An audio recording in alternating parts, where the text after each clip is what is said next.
The blood wasn't supposed to be there. Not in a room that costs more per night than she makes in a year. Not in a place where everything is designed to look perfect, even when it isn't. She wasn't supposed to ask questions. She wasn't supposed to notice things. But that night, someone made a mistake. They left something behind. And the moment she stepped inside, her life stopped belonging to her. Because the blood was still warm. Most people would run. Most people would call the police. Most people would pretend they never saw anything at all. But she didn't. She started cleaning. Because in her world, silence paid the bills, and questions got people erased. She thought she was removing a stain. She didn't realize she was stepping into a story that had already been written for her. And somewhere in that room, someone was about to make sure she never left it. Her name didn't matter.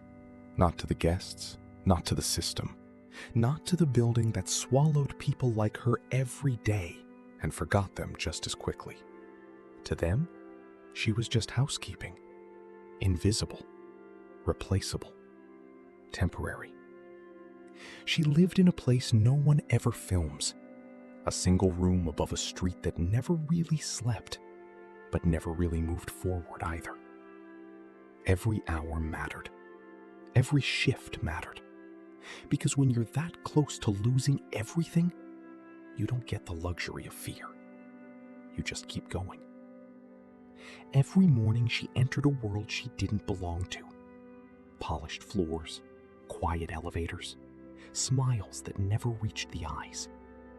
A place where secrets checked in and never checked out. The penthouse. Even the word felt different. Heavier. No one asked for that floor. No one volunteered for it. And the ones who had been there never talked about it. There were stories. Not the kind people told out loud. The kind that lived in glances, in silence, in things people avoided saying. Unconfirmed, unspoken, but never forgotten. She felt it the moment her name was assigned to that room. A hesitation. A warning no one said out loud. But warnings don't pay rent, and fear doesn't feed you. So she kept walking. Floor by floor, higher and higher, further away from everything she understood, closer to something she couldn't control. She should have turned around. She knew that. But some doors don't just open. They choose you. Something was wrong the second she stepped inside. Not messy, not chaotic, controlled. Like whatever happened there was supposed to disappear. Blood. Dark. Thick. Still fresh. Not just a drop. A trail. Leading somewhere. Leading to questions she wasn't supposed to ask. To a balcony open to the night. To empty air. No body. No answers. Just silence. The kind of silence that presses against your chest and doesn't let you breathe.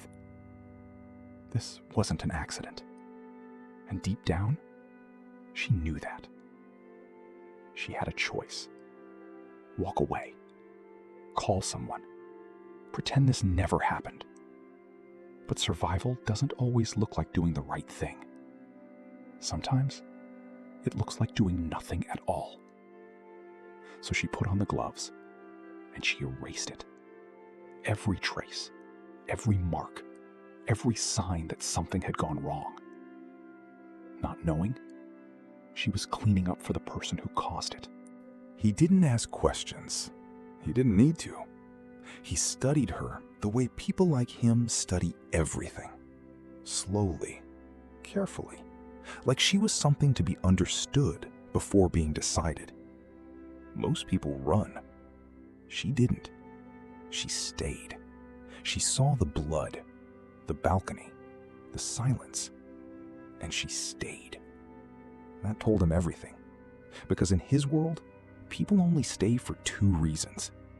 They're either too weak to leave or too dangerous to ignore. And in that moment, she stopped being a witness. She became part of the secret. This wasn't an offer. It only sounded like one. He didn't ask what she wanted. He showed her what she had become.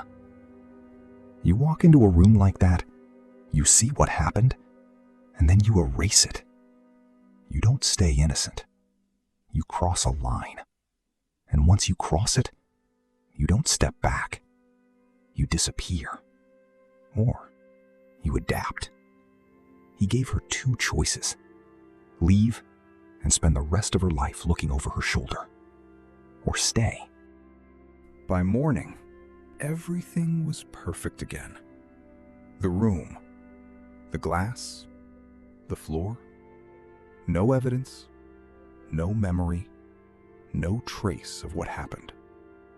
Except her. She was still there. And that was the first sign that something had changed. Days blurred into nights. Nights blurred into silence. And every time something happened, she erased it. At first, her hands shook. Then they didn't. At first, she avoided looking. Then she didn't need to, because she already knew. She learned without being taught, understood without being told.